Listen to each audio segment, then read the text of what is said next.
Hi, my name is Matt Barton. I'm the curator of recorded sound for the Library of Congress. Most of the time, though, I'm usually down in Culpeper, Virginia, in this building that you see here. But I provided a bit of help to the baseball exhibit that's currently on, I think, through next season or through next June, perhaps. You have ample opportunities to see it. Anyway, I helped them out with a few audio clips, and I begged them, well, please let me come to the big city, and they said, okay. Here we are, and this particular event here in the Whitall is sponsored by the Serial and Government's Publication Division, and who is responsible for collecting and providing access to seriously published materials and government documents. And for baseball research, the most important research materials in the SGPD collection are newspapers and baseball periodicals. Newspapers are one of the baseball researchers' chief sources for accounts of major league, minor league, collegiate, and local baseball games and related events. The division's newspapers and current periodical reading room provides access to newspapers from around the U.S. and the world through original issues, microfilm, and numerous newspaper databases that make electronic searching for newspaper content possible. SGPD collections also include pulp fiction and comic books, which contain baseball and other sports-related materials. The newspaper and current periodical reading room is located in room 133 of the Madison building, right across the street, and I recommend it. I'm a pretty good customer there when I'm in town. And as I say, I'm with the recorded sound section, which is part of the motion picture broadcast and recorded sound section, and we have over 3.5 million recordings in that collection, and a large component of it is broadcast. And I thought it would be fun just to bring 3 very brief clips of noted sports writers from broadcasts going back to the 1930s, just to kind of set the stage and show off our collections. So, moving right along.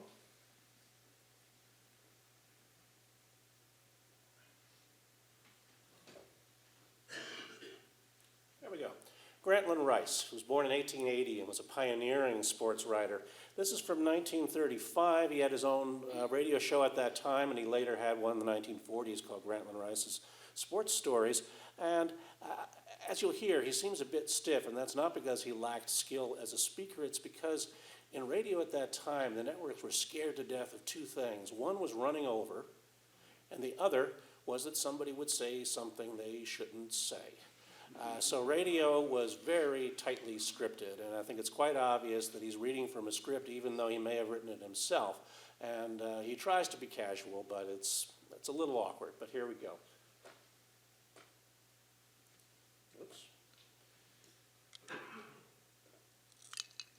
Well, Ford, anyone who can explain the Cardinals can explain the Einstein theory, the income tax, why men get bald, how to cure a cold, and the mystery of life in general. One answer is that they play just about as well as they feel like playing. They are much better when coming from behind. They found themselves 9 games back of the Giants and then won 16 of their next 17 starts to take the lead for just about 2 hours. They have been hitting the bumps ever since. They still have a great ball club whenever they feel like hustling hard enough to win. But they are not front runners. Would you like to make a prediction at this point about the National League race, Grant? I'll be honest and say, Ford, that I would not. Too many crazy turns have already taken place. Now, whoever figured a month ago that the Cubs would get any such pace? They've been clawing up the league for a month. Okay, we'll move ahead about 20 years to a slightly more relaxed period of radio broadcasting. Here's the great columnist Red Smith. I don't know how well you can read that. The top of his column, this is a column from '63, and it's headed, "The Writers Who Lost All Those Games for Nats."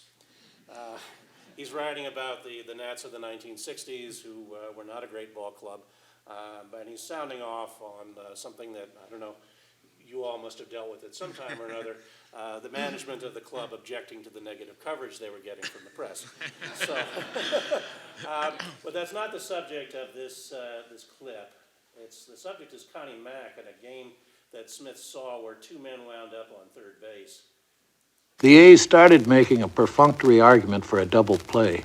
Got nowhere until Connie Mack stuck his nose out of the dugout and waggled a finger, and Joe Rue came running in because Connie, of course, couldn't go on the field not being in uniform. And Connie said to him, "Don't you think, Mr. Grieve?"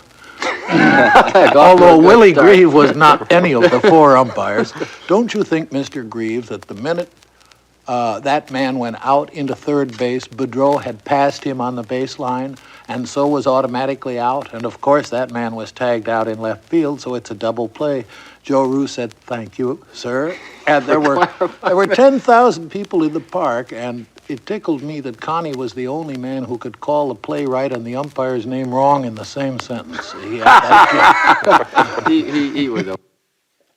And finally, from 1963, an interview by Studs Terkel of Elliot Asanoff, a sports writer best remembered for writing 8 Men Out. He wrote several other books on sports, and he was in fact had been a minor league ball player himself. So here's a comment. He reads a brief portion of the book and makes a comment towards the end of this interview. As the impact of the confessions sank in, the American people were at first shocked and then sickened. There was hardly a major newspaper that didn't cry out its condemnation and despair. Henceforth, the ball players involved were called the Black Sox. But the scandal was a lot more than a betrayal of a set of ball games, even more than of the sport itself. It was a crushing blow at America's pride. Now, when you have faith in something and it's betrayed, then you are less apt to believe in anything else. And people started thinking that if you could fix the World Series, then by gosh, you could fix anything. And pretty soon, a cynicism developed that everything was fixed. And if everything was fixed, then let's see if we can fix something too. And once you feel that, then the whole breakdown starts in. I mean, if a man lies, then you're less apt to believe him a second time. And we'll return to the bucolic setting where I work every day. All right, so time to introduce our panelists, and like the pros that they are, they sat down in the order of the introductions here, from right to left. I didn't tell them to do that. First of all, we have Chelsea Janes, who is the Washington Post beat writer for the Washington Nationals, and she has covered the team since the fall of 2014. Before working for the Post, she interned at USA Today and the San Francisco Chronicle, and covered the San Diego Padres as an associate reporter for MLB.com. Ms. Janes has an undergraduate degree from Yale University and a master's in communications from Stanford University. Jon Meoli covers the Orioles for the Baltimore Sun. A Connecticut native and a graduate of Loyola University, Maryland, he joined the Sun in April 2014 after nearly 3 years covering news for the Towson Times. When he's not writing about baseball, Mr. Meoli coaches the undefeated Loyola University's Maryland Women's Club hockey team. They're going to be really happy to hear You want me to read it again with the highlight reel? No, I'll just get the tape. Okay. And Greg Swatek covers sports for the Frederick News-Post, and in this position writes about the Frederick Keys, a farm club for the Baltimore Orioles. He has worked at the Pittsburgh Tribune-Review and covered sports for the Hanover, PA Evening Sun. Mr. Swatek attended the Robert Morris University in Moon Township, Pennsylvania, and has a degree in communications and media production. Welcome to the Woodall Pavilion at the Library of Congress. Thank you for having me. So we're going to have, as free-ranging a discussion, as time permits, and we'll have some time for questions towards the end. I thought we could start by each of you talking about, just your day. Obviously, the baseball season is over, though there still are baseball stories to cover. So maybe you could talk about the contrast between, the thick of the season and, the off season. Anyone care to kick it off? Sure. You've worked most recently. Yeah. Well, the difference between the off season for me and the regular season is that during the season, there's a lot of time at the park and not necessarily a lot of action, but you know where everyone is. In the off season, there's, a a lot of action that you don't know is happening and no one around to talk about it. So you just sit in panic, basically. I actually just got back a couple hours ago from California where the GM meetings were held.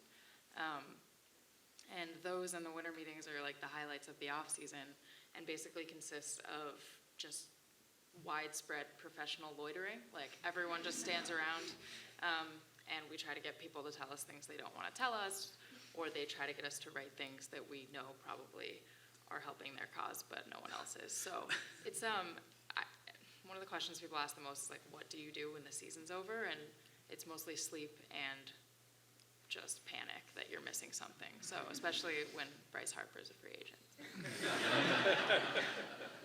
Yeah, I guess just to elaborate on that, we didn't go out to the GM meetings, but mostly because the Orioles don't have a GM or manager or mostly a scouting staff or a coaching staff. So that's kind of what my day's been like. It's been every day is kind of wondering whether that day is going to be the day that they make a hire and set off the chain of events that's going to, allow things to start happening again, I guess I should say. But this has been a process, at least personally for me this last month. It's been really quiet. The Orioles are keeping it quiet on purpose, so it's not really getting out to the national writers who keep me up at night, and whenever my phone buzzes with an alert from one of them, you just pray that it's about one of the other 29 teams and not yours. So it's been relatively quiet. It's been, not stress-free, but a lot less stressful than I expected it would be. But Chelsea pretty much nailed what the season versus off-season is like. The season, your day is dictated by, you're getting to the park around 3 and you're going through the same set of circumstances, and then all of a sudden it's over and you go into this other mode, this off-season mode, where you're trying to catch up but also not get left behind. Catch up on the sleep but also not get left behind on, the professional aspect of it. So it's a neat balance, definitely. And covering the Frederick Keys, I get to wait for the Orioles to do something. And as John just alluded to, not much is happening right now. So the cool thing about my job is I get to cover these guys before they're big stars. They're much more accessible. They're not as leery or as tired of media coverage. So it's much easier to talk to them in my job than it is for Chelsea and for John to talk and interview these guys. So you get some pretty cool stories when they haven't had all that media exposure. So it's what I enjoy about my job. Now, you cover a pretty broad beat, not just baseball. Yeah, I cover college basketball. I cover some high school stuff. I cover just features in general that we have to write. So my job's a little more broad than just baseball. Yeah. Do you find, though, covering an A team that maybe you're a little bit better positioned for the kind of scuttlebutt? Or just that it's like, they're looking for a left-hander, or they need a right-handed hitter. Do the rumors, those kind of things, reach you? They do sometimes when you're in the clubhouse before the games. People are talking, and again, the media attention is much less where I am. So people are more willing to open up and talk to you than they are in a major league clubhouse where people are much more guarded. Yeah. So let's go from the immediate off season to the beginning of the season. What is that like for a reporter? A shock to the system.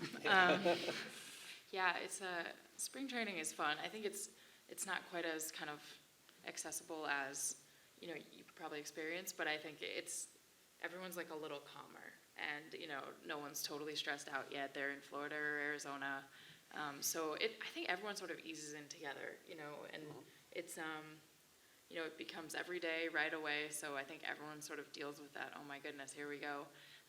But you get in the rhythm, and everyone's pretty calm because they haven't, they're still going to hit 500 and hit 60 home runs and win, 120 games. So it's a fun experience, and you really get to know the players and coaches in a way that you don't during the season when they, at least in my experience, kind of shut it down and are just on the edge of their seats and biting their nails. Yeah, and you asked about kind of the daily schedule that we go through. I don't know how it is with the Nationals, but at spring training with the Orioles, our time with the players is from 8 to 9 in the morning, and that runs kind of completely counter to everything that happens the rest of the season. It's kind of a relic of, I guess, the old days when they wanted to run around and break a sweat for an hour or two and then go get in 36 at whatever golf course was nearest to their facility. They still do that. They pretty much only play 18 now because golf is a little more expensive. But so it goes kind of in cycles. You have the mornings and then the afternoon games, and then it's something like you said, a shock to the system when all of a sudden you go from 6-7 weeks in Florida with 1 o'clock games and eating dinner at your condo or your house or your hotel to 7 o'clock night games in the last week in March in New York City. It's just temperature-wise, work environment-wise, it's completely different. So it's like you said, real jolt. And I said at work jealous of people like John and Chelsea because while I'm freezing up here in Maryland, they're down in Florida for 6 weeks covering spring training. So the minor league season kicks up. I mean, the rosters aren't really set until spring training is over. So we don't even know who's going to be on the team until like a week before the season. So it's kind of hard to do a lot of pre-work not knowing who's even on the team before the season starts. Do you find, and getting back to spring training for a moment, you mentioned 1 o'clock games and all of that. I mean, do you find, is there still kind of a romance about spring training? I mean, for people my age, and I'll tell you that I'm 57, so I remember when day games were the rule and night games were the exception. It does seem at times a bit like, gee, yeah, that's baseball there, playing in the sun, all of that. Is that still that mystique still around? I think so. I think that it's lost on the players a little bit who are either thinking, why are we playing so many spring training games, or why are these games at 1 o'clock when our bodies then suddenly have to be trained to play at 7 for 6 months. So I think it's lost on them, but it is a really neat fan environment, and a lot of the people down there are just very relaxed or very in the know about what's happening because they get it. So it's a cool baseball experience, definitely. Yeah, one of the first times I ever went down to spring training was I was still in college and I was working for a website that did minor league stuff for the Red Sox system. So we basically covered the prospects before anyone had really heard of them. And the site sent a couple people down to spring training every year, and it was always cool to me. I mean, this is as nerdy as it gets, but just going down there and it being going from Baltimore in March to Fort Myers in March, and then there's hundreds of people spread out across the minor league complex just playing catch and taking BP and. It's not so much like that at the major league camp because these guys are kind of jaded and, they're there for so long and they're basically just over it. But when you get that many people in one small place and all still have that thing that gets lost once you've made it, everyone's still kind of trying to make it. That's what's cool. That always gets me. And whenever I get back down there, I try to remember that because I haven't been doing this for long, but I'm sure, I could get to that point where I lose that too. And what's the beginning of a minor season like? It's cold usually. Still cold, yeah. The weather's probably in the upper 40s and stuff like that, and there's an air of excitement. I mean, people come out to the park because they want to see the young prospects, the people that they've been reading about all spring, so that they want to see who the next great players are going to be. And I mean, in the time that you've been covering baseball, I mean, could each of you talk about what are the some of the really great moments that you've been around for, have covered and written about? I know these have not been certainly the greatest of times for the local teams, although the O's were doing well just a couple of years ago. At one point. The good old days. I'll start. One of the things that stands out to me, I wasn't on the beat then, but I was working for the Sun sports staff when they had the empty stadium game up there in Baltimore a couple of years ago. Nothing will ever be as interesting and surreal and bizarre as that. And what always strikes me when I think about that game, honestly, is, there were more media at that than there were at opening day that year at Camden Yards. People came from out of town. Basically, everyone, once they heard it was happening, national media wanted to come up. Everyone wanted to be there. It was a packed press box, and those are pretty much the only people in the stadium. And there was a chuckle when they announced the attendance, as they do every game, and they said, today's attendance is 0. And some people with the team, got mad about that because of everything that it represented with, what was going on in the city and just, the economic impact that it had on the team and just kind of the baseball impact. And you realize that game, which got national attention, meant a lot more than just the baseball game. in Baltimore and to the people who were there working it and the people who were playing it. I mean, the people who were playing it, I don't think wanted anything to do with it at that point. Chris Sale gave up like 5 runs in the first inning. He was just like, I'm out of here. let's get on the plane and go home. But it was just something that I'll never forget, and I hope obviously never has to happen again. I got to cover a no-hitter, a minor league no-hitter. So it wasn't thrown by a Keys pitcher. It was Henry Owen, who's a big, tall, lanky, 6'7", left-hander in the Red Sox organization. He pitched for the Salem Red Sox, and he got through 6 no-hit innings. And in the minor leagues, it's interesting because it's about developing the players. Like the pitchers are on a very strict pitch count. So even if they're pitching great and throwing a no-hitter, that doesn't guarantee that they're going to stay in the game. So Henry Owens worked 6 innings, and then 3 relievers came in and maintained the no-hitter for him. So it was a really cool thing to get to cover a no-hitter, even though it wasn't my team that was doing the no-hitting. So I was actually at that game. Were you? Yeah, I was there. Yeah. And I asked him after. I was like, "You ever done that before?" And this is like a California, like big, tall, like blonde hair, like California bro. I was like, "You ever had a no-hitter before?" He's like, "Yeah, I threw a few every year in high school." So it was, I think we thought it was a bigger deal than him. Right. Yeah, it's hard to, I feel like I've been lucky to see most of the stuff that I've seen, but the home run derby was really cool this year, and I went in very cynical, honestly. I sort of had seen Bryce Harper become a little jaded about it and not really want to talk about it, and it felt like he felt he had to do it because he had, kind of said so a couple years ago, if it's at home, I'll do it. And I felt like he felt forced, and then as the night, he didn't even take batting practice on the field, like it was like, I got to get through this. And then as the night went on, you sort of saw him realize that like this meant a lot to him too. It meant a lot to everyone, but I think he sort of came back to life because he's changed a lot even in the last 4 years. I think this contract has weighed on him, so it was cool to just see him kind of explode and like actually just relax and have fun again. So it sounds corny, but that was kind of cool because it's been a little hard to watch Bryce sort of get consumed by all this. I mean, he's always been in the middle of it, but I think the contracts weighed on him a lot, and it was fun to just see kind of old Bryce who doesn't care and knows he's better than everyone, just kind of go out there and enjoy that. Another cool thing for me covering the Keys was Brandon Klein, who's from Frederick. He was drafted by the Orioles in the second round in 2012, I want to say, out of the University of Virginia. And he was the opening day starter, I think, in 2013 for the Keys. So here's a kid that I covered in high school, now pitching in his hometown, which is rare in the minor leagues, and pitching professionally. So it was cool to see that evolution from high school. I covered him in college at Virginia. Now he's pitching in his hometown for the Keys. So that was cool. Yeah. It sounds like I'm starting to hear. I'm hearing the writers' voices here, but I'm starting to hear the fan voices. Yeah. Yeah. The following, getting interested in a player, following them. We are fans. We just can't cheer in the press box and stuff like that. So. Yeah, I mean, it's like people ask me, "What's your favorite recording?" It's Right. like, well, all of them. Right. Exactly. Who's your favorite child and stuff like that. Right. So. Exactly. So do you all travel with the teams? I guess then. I do occasionally, Occasionally, not yeah. full time. No. Yeah. What's a road trip like for you? Quite a strain, I imagine.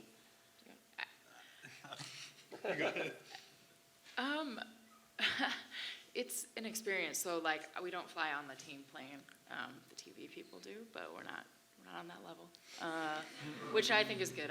That would be a lot of time with a lot of the same people. But no, it's really interesting. I think one of the kind of major things in a baseball clubhouse is like your credibility. And if you're there on the road and at home, you're kind of going through it with them. Like they know you've stayed up till whatever time to hit that red eye, or you're up at 6 and you see them across the country the next day. And so there's a lot of credibility that comes with it.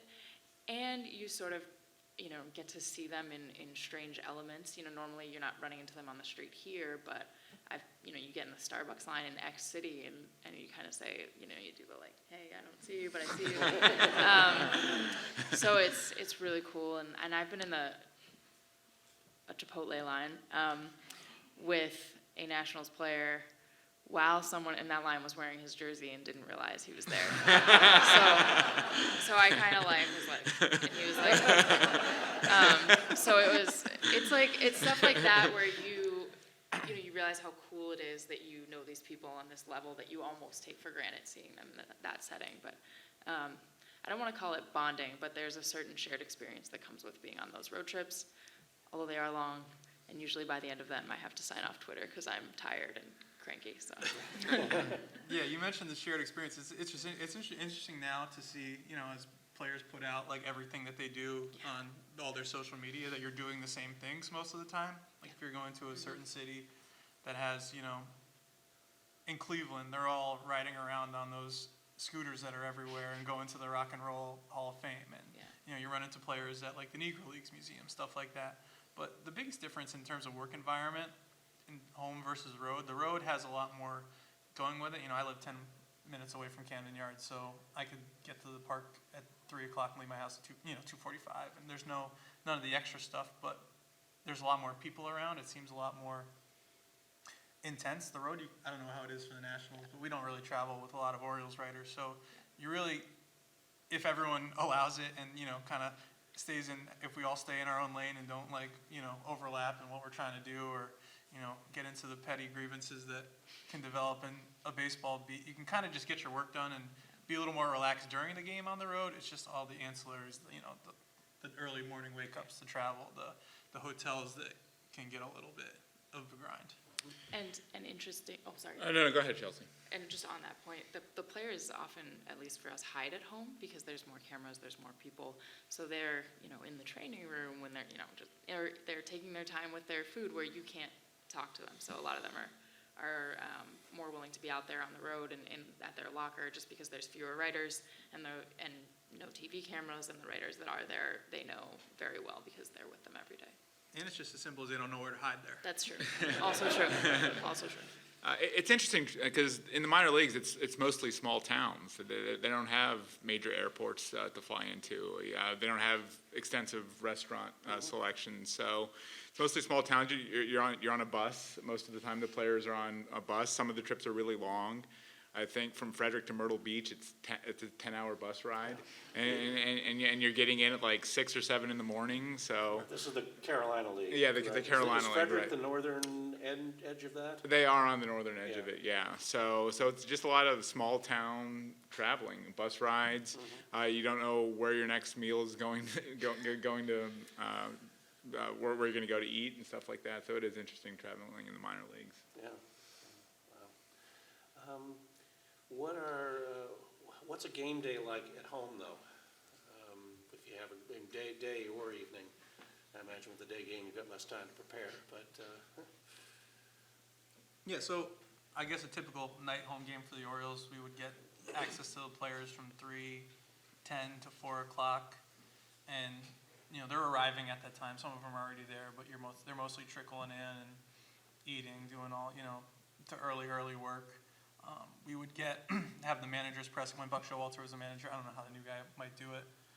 We would have the manager's press conference around 4.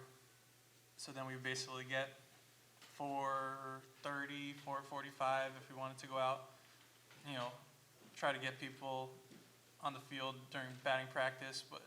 And then it's basically just writing, that 5 to 7 range is just writing. This is going to be my 4th season covering the team, and the 4th different way we're going to cover the game, basically.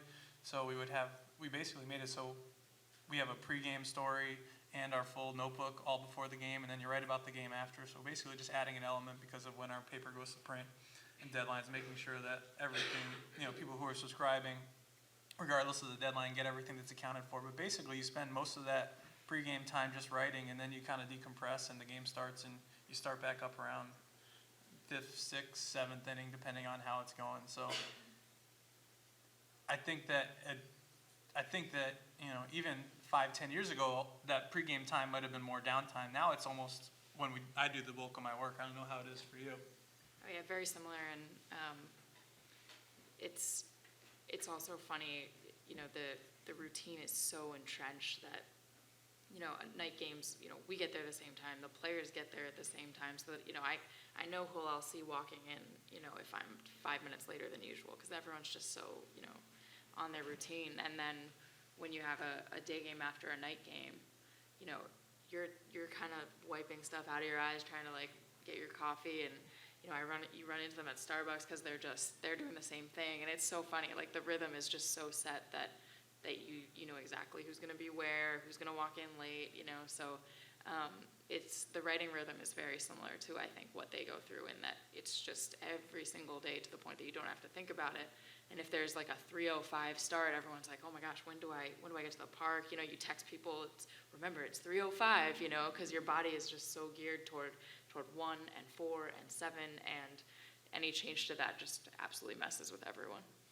Yeah, in the minor leagues, the clubhouse availability window might not be quite as long, but I'd say the one difference is everyone's willing to talk. I mean, if you want to talk to someone, you could go up to them and they're willing to talk to you, whereas Chelsea and John probably deal with folks that are hiding in the training room that don't want to talk that day. So again, just the access is much better in the minor league level, and just the process of working a game. I mean, some people don't realize that most editors want stories like as soon as within 5 minutes of the game ending.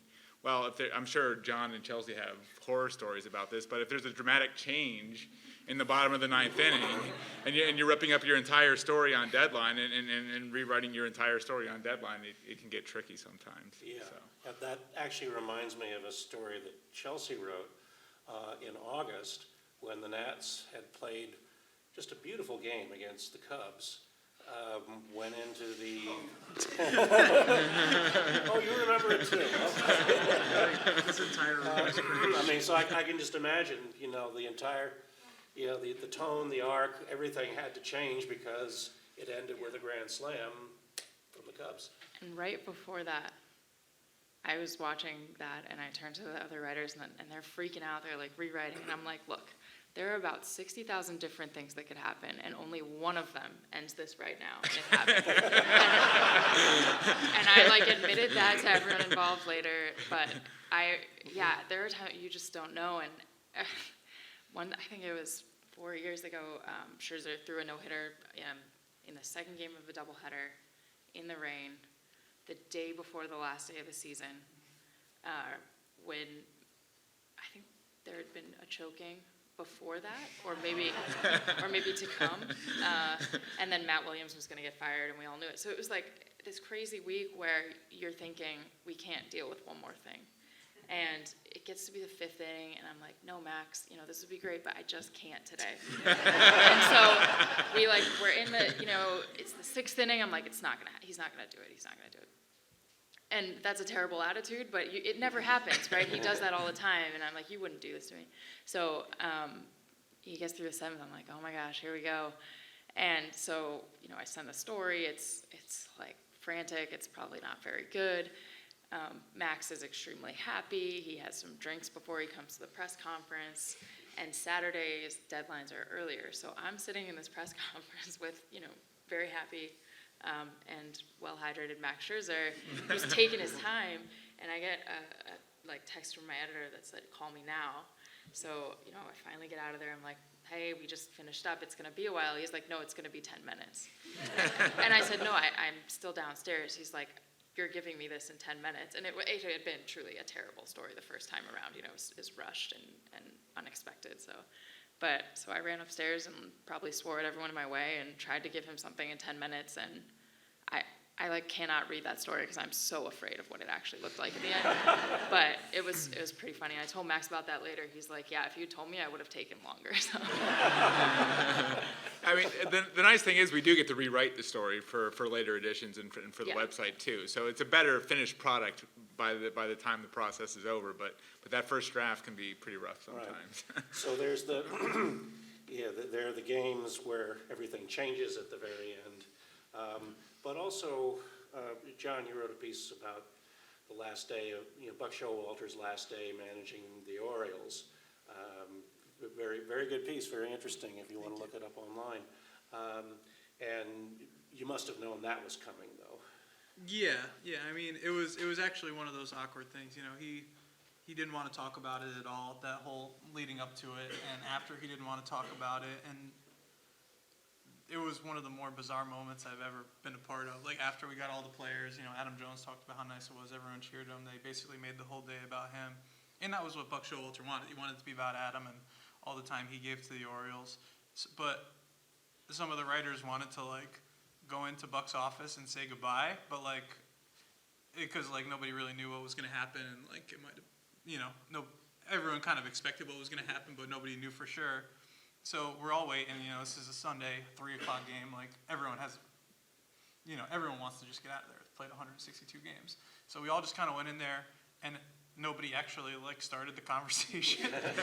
So we were kind of just like standing there for like 10 seconds, and he just said, like, my wife tells me I'm not good at this, and I'm gonna keep it that way. Like, and he shook everyone's hands, but then we just started talking about, like, as if you would talk about, like, oh, if he was gonna be back the next day, like, oh, I wonder what we're gonna do with this guy on the roster, and, like, this guy's gotta come off the DL, and it kind of showed just the, you can get lost in the day-to-day thoughts of baseball and the beat, and covering it, and managing it, and coaching it, and playing it, and even when you're doing something that's basically designed to acknowledge that rhythm is about to change completely, you can still fall back into it like that. And no one really stopped it, and no one really minded. So that was kind of the most interesting part of that day to me. And I read a piece, though, that you wrote after the last game of the Keys this season, and although I think they finished 4th in the Carolina League, not a banner season, although they did better towards the end than at the beginning, and it was striking for its optimism. It was about everything the team seemed to have going for it towards the end. Strong pitching. Well, a lot of the best Orioles pitching prospects played for the Keys this year. Alex Wells, who was played in the Futures game. You have Zach Lowther. A lot of good left-handed pitching too. So the minor leagues is where the hope and the optimism reside, because the future is bright for everyone at the time. We don't know how it's going to play out yet. So the narrative is still in its very early stages. So we talk a lot about players and managers. What's your relationship like with fans? Oh, good question. I imagine you get a range of reactions to what you write. Me, not so much as John and Chelsea, but it's mostly positive. But people often say, "Can you ask so and so this?" or "Can you ask so and so that?" or "Why did this happen?" You get a lot of questions that people want you to answer. 95% of what we hear from fans is, I think, on point and very positive. Because of how I think a lot of our brains work, people really remember the negative emails or the angry tweets, and when we're frazzled or kind of have been through a lot with the team, or it's a bad stretch, it gets really hard to look at social media and stuff, just because it's like, I did not lose that game, right? Like, I am not going to tell him to try this, but that, I think, obscures the reality of it, which, at least in DC, is that there's been just like a lot of very informed fans, and I've gotten a lot of emails that are, hey, why is this way? And I'm like, I don't know, So by and large, really good, and it's also really fun because those are, just like anything else, those are people you see every day too, right? The season ticket holders, they're in spring training, they can, I've seen some of those people every day for 4 years, and it's a lot of fun, and there's like a vocal section below the press box that yells at us, and that's amazing, especially when it's like rain delays and there's no one there and you can hear them, and I think it brings me life. So it's really cool to see those people, because they see the ups and downs, they get it, and it's kind of fun to have people that are there every day that care, and it's amazing how much they care without having to care, because even with having to care every day, sometimes it's hard. Sometimes it's hard to get in the weeds and think of new things, but the energy people have for it is awesome. Yeah, I was kind of chuckling just at, because like Chelsea said, you're going to hear just as many positive things as you are things the other way, but I was laughing because I feel like my inbox, my email fills up like every time I write even like one word about Chris Davis on the Orioles. And it's like people who are like, why doesn't he go to an eye doctor? And like, why doesn't he like hold his bat on his shoulder? And why don't they try this? And why don't they try that? And why don't you ask like if they bench him? And it's, you know, it's interesting, and people are passionate. You know, that's what, you can have a complicated relationship with feedback like that, but at the end of the day, that's why we are doing this. You know, we might like to think that we're doing this because, you know, well, it beats like, you know, a regular job, and it beats, you know, it beats the alternative, but we're doing this to kind of communicate these things. So I always have to kind of remember that you might not be able to phrase things in the way that the fans want, like why doesn't Buck bench that blockhead? You can't say that, but like you have to realize that these are the questions that people are asking, and you can't wholly ignore them. And it's interesting too, because you go online and you see there are all these comments on your stories, and then you always take a deep breath before you click on the comments, because it's like, is it gonna be good? Is it gonna be bad? Is it gonna be about me? Is it gonna be about the team? So it's always interesting what people weigh in with on the comments section. So. You're bold to look at the comments. I'm going to learn to stop one day. We turned ours off on the Sun's website. There's no more comments on the Baltimore Sun website. It's a beautiful day. We had to tell my mom to stop reading the comments. She was very upset. So here we are in the immediate postseason, and I imagine when you meet fans, they often ask for your predictions. And so that's what I'm going to do. And, you know, you shouldn't feel the least bit of pressure just because this is going to go into the permanent collection of the Library of Congress. And 40 years from now, you know, people will be evaluating your predictions. But Chelsea's going to have to carry this because John and I don't even know what our teams are going to look like next year. So it's kind of hard to predict. What is there to predict with the Right. Nationals? What is there to ask about? I don't know. Predictions about the not going to come season? in. All right. Oh, no. Well, you know, I mean, I guess just look ahead. You don't have to predict the won-lost record or where they're going to finish. You just, you know, or what are the teams facing? What are they working on now for next season? Will Bryce Harper be a national next year? I can honestly say I have been asked that question more than 1,000 times. More than probably 50 times this week.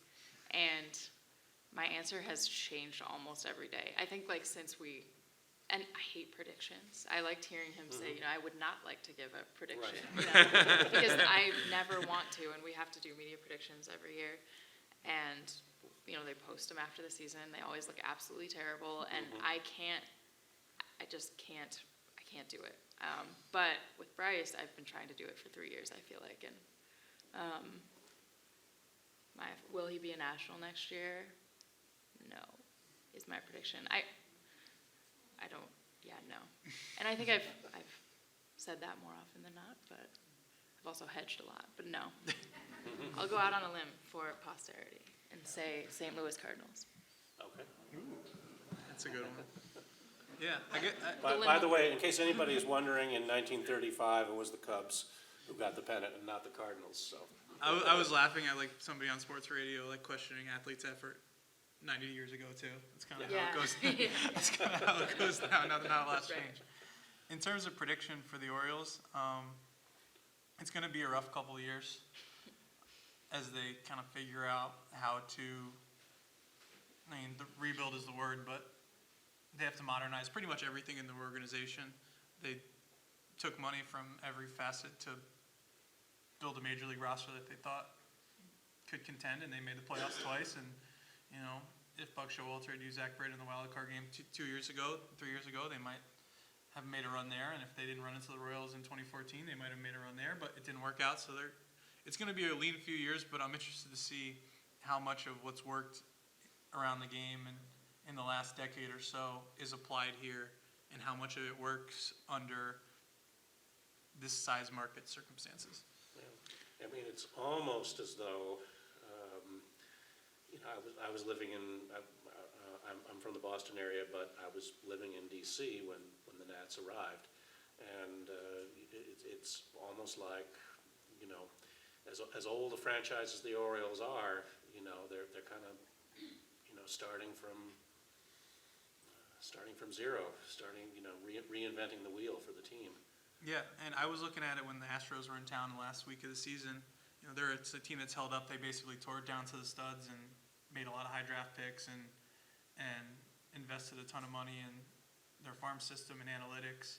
And there was only one player who was on their last team before they really decided they were going to do all that, who was even around for the World Series, and that was Jose Altuve, one of the best players in baseball. Like, all these guys that we're seeing the Orioles are bringing in and saying, oh, is this person going to be here through the rebuild? It's like, they might be here for it, but if they're any good, they're going to get traded, and they're going to get players who are better than them for the future. So we're talking about, as Greg was talking about, waves and waves of players who aren't even going to get to experience winning baseball if things go as planned. And the cool thing for me with the Orioles is I get to see a lot of these players that they're trading for and a lot of this young talent. So Is that something that people talk about, though, with the Keys? Most likely to succeed, it must be. they do, yeah. It's like, who are the stars going to be? Yeah, it's interesting watching the fans after the game and what players they gravitate to, because you can sort of tell who they're interested in and who they think the next big player is going to be, depending on who they approach and who they want to sign their baseball cards and their baseballs and stuff like that. I mean, we've heard a bit about the super fans for the O's and the Nats. Do the Keys have They do. that kind of super fan They too? do. They're That's good. fans that have been going to games there for 30, 40, even in some cases 50 years. And it's cool seeing a lot of the same ushers and a lot of the same people just working around the ballpark. Wow. It's a cool small town vibe. So. Okay, well, we're getting, as they used to say in radio, a little clock on the wall. Well, this is my little clock on the wall. So we're coming down to about 10 minutes here, and I think maybe we could open it up for questions, but just don't ask. Sorry? Oh, yes, we need a mic runner.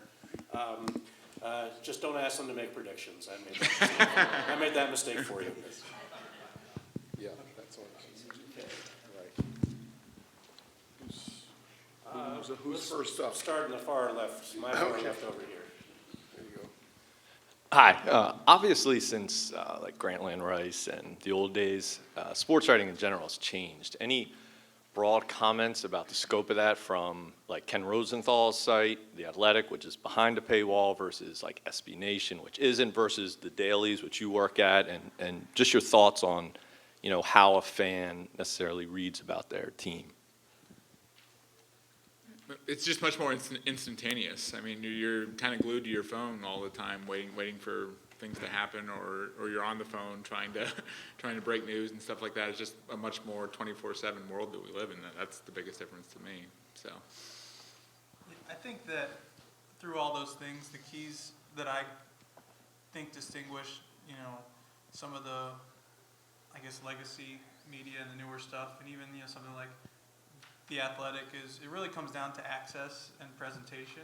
So if you're writing for a website and off of the game broadcast that the people who are reading it off of, you might have good insight, but it's hard for people to necessarily connect with that in a way and say, oh, this is, written authoritatively, versus if you do have that access, I think it still needs to be presented in a way people want to enjoy it.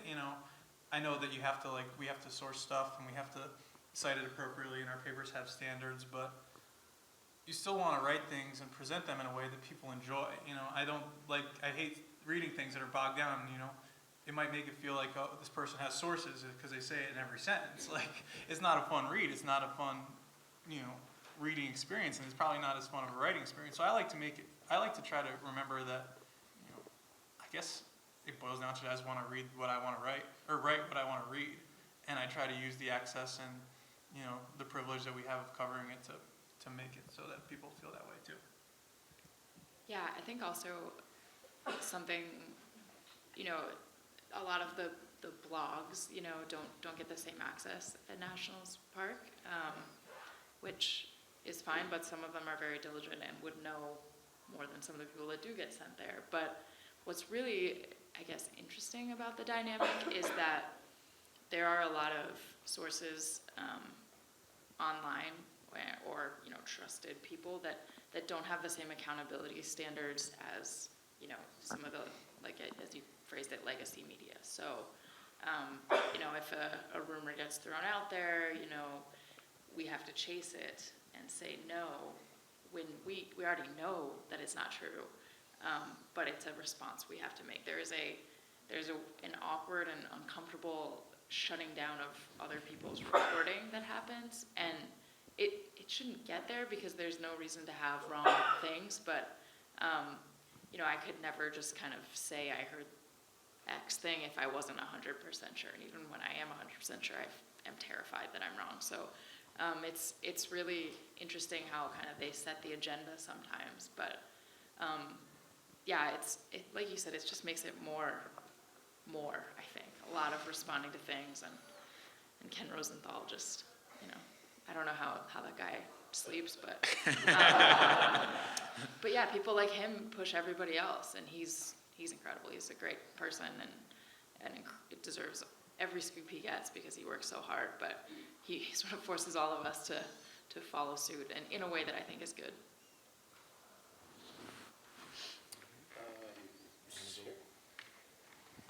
Where's the, there we go. Thank you.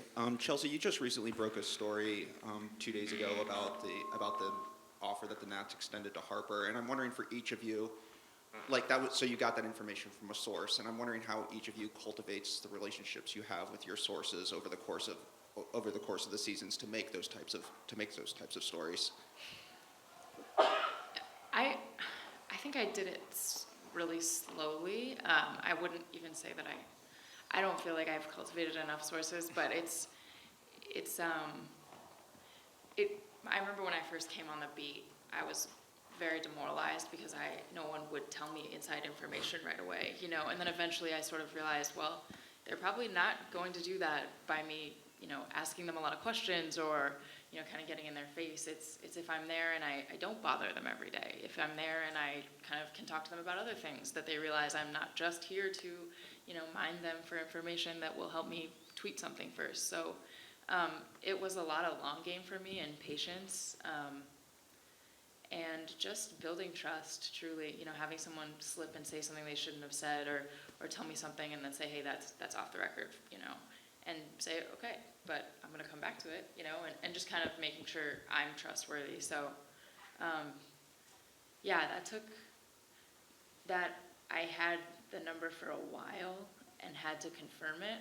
And so it's still even hard with sources because you never want to take one person's word from it, especially with contracts, right? Because both sides have an incentive to lie. So while I trust a lot of the people I talk to regularly, it was a stressful night because I needed somebody to tell me I was right. I didn't want someone else to get it first. I figured it was right, but you can never have enough sources that know what's happening, and it's a long process. Yeah, I guess just to add to that a little, it is a long game more than you think, and I think everyone that gets into this line of work has that feeling at the beginning where you're like, how do all these people know all these things, and why don't I?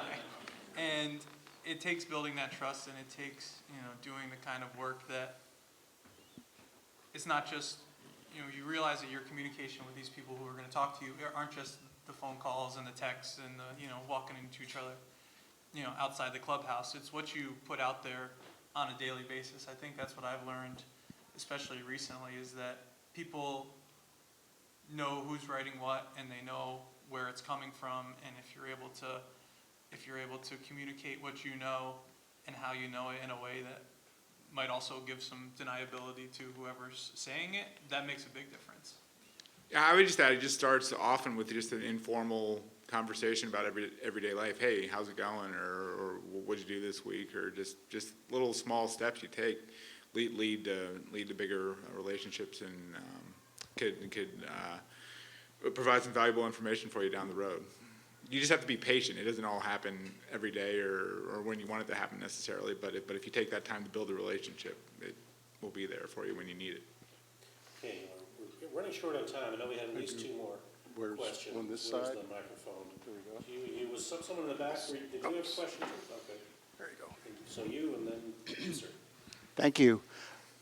Bryce Harper announced, I guess, before the beginning of last season, he wasn't going to talk about contracts at all, and he pulled it off. And Of course, if a politician tried that or a press secretary, it would never work. The editors would demand that he or she be harassed with the same kinds of questions. How did you feel about that? Were you resentful that he drove the agenda? Were you relieved that you weren't going to have to badger him all the time? I mean, how did that work?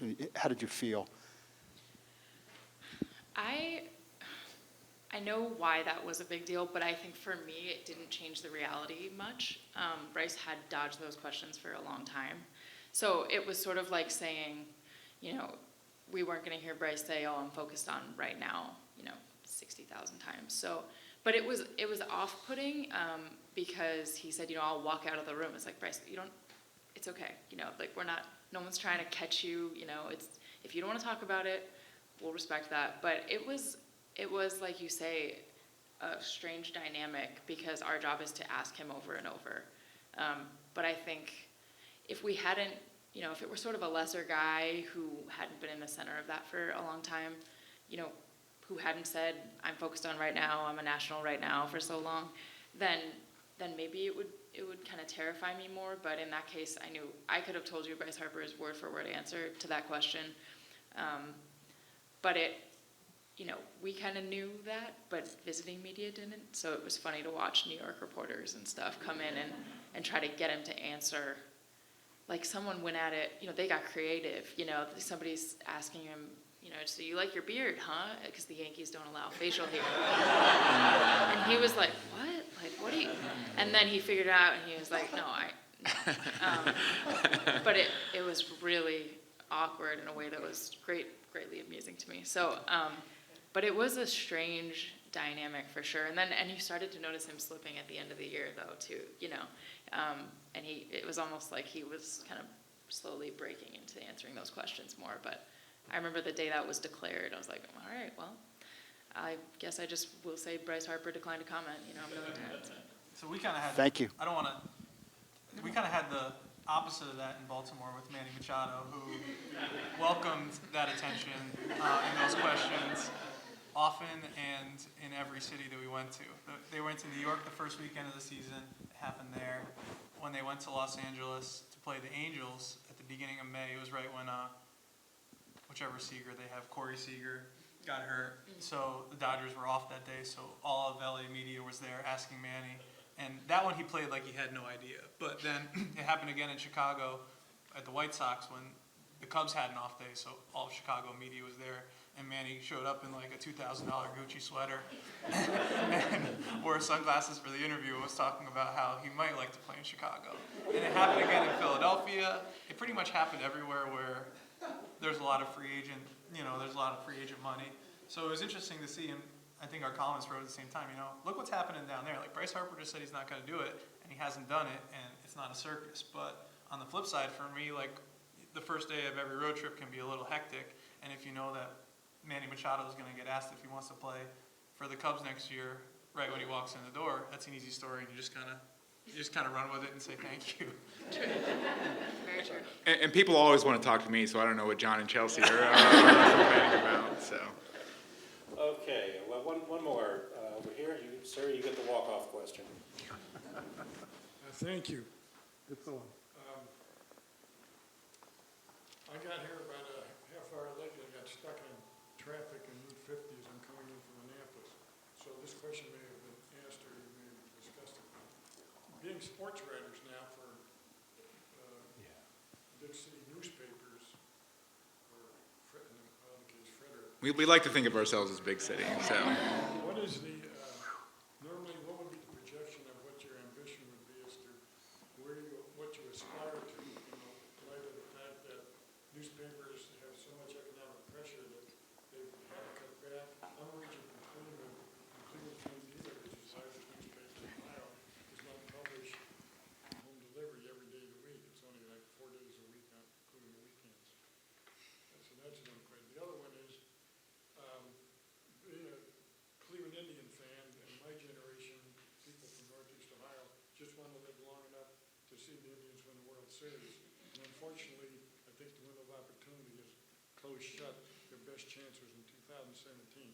This leads up to the Ubaldo Jimenez question. Naturally. We have 3 walk-off questions. You can't have 3 walk-off home runs, you only get 1, you know? That was the worst starting pitcher that the Indians ever got, and he disappointed everybody every time out. It took the Indians 2 years to get him to where he could pitch up to his Colorado Rockies potential. And the question I have is, what was in Showalter's mind not bringing in Britain in the playoffs against Toronto? And Ubaldo, as soon as he brought in Ubaldo, I shut off the TV. Yeah, yeah. I guess we'll go backwards. What was in his mind? I think he really thought that game was going to go on forever, and he just had to save Zach Britton. I think that's part of the, and when you think about that game, you couldn't watch the playoffs that year without people mentioning that, and people started bringing in their best relievers in the 4th inning, and that's how playoff baseball is right now. So I'm sure there's going to be a book somewhere or a TV special retrospective where the Orioles are taking credit for how playoff baseball is played for the rest of our lives. Ironically. Yeah, they didn't mean to, but they did it. Did Showalter ever explain what his reason was, or he never? No, he never really got around to like a nuts and bolts. I think he just kind of was riding with he's the closer, and we weren't winning. You don't use your closer in a tie game on the road, but that was as good as we got. In terms of Future of newspapers. I'll take a stab at that one. I think the good thing for all of us is I think what we do is translatable to other mediums. Like we could write for a website. We could report for another media outlet that is You're doing podcasts. right that isn't a print outlet. So I think our jobs translate to other mediums. So if newspapers died, hopefully they don't. But if they died tomorrow, I still think we could find similar lines of work doing what we do now. Anyone else want to? What was the second question? Okay. It's interesting because, obviously the Post is very lucky to have had sort of the influx of Jeff Bezos' money, and with that has come the opportunity to try to figure out how to make this work for outlets that don't have Jeff Bezos' money, I think. And it's just been interesting to see the evolution, and I think you're exactly right that there's now a lot of ways to go at this, right? Podcasts, I wouldn't have listened to podcasts a couple years ago, and now I get a lot of information from them. I learn a lot, and video stuff is important, and even social media, using that in a more creative way that reaches people and draws them in. So, but what I think is really interesting is I've noticed that a lot of the things that the Post has tried are not original ideas, right? It's people that have had to kind of scrap and make it work that drive that new agenda. Podcasts and blogs and the instantaneous kind of stuff. But people are making it work, and I think the Athletic's been really good for sports writing, increased competition a lot of the time. But that's 30 plus more jobs for baseball writers that we're losing them at small papers that now get a chance to kind of do whatever they want. And I think that's a really good product. So it's changing, but like people are kind of finding a way. The demand for the information is there. I mean, I think it will be there going forward. It's just the format in which you receive the information. That's what's changing. All right, well, I think we have to bring this to an end now. So please, a wonderful hand. Chelsea James, Meoli, and Swatek.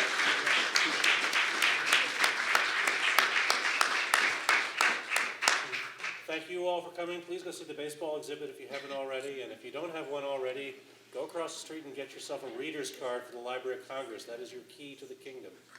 Thank you.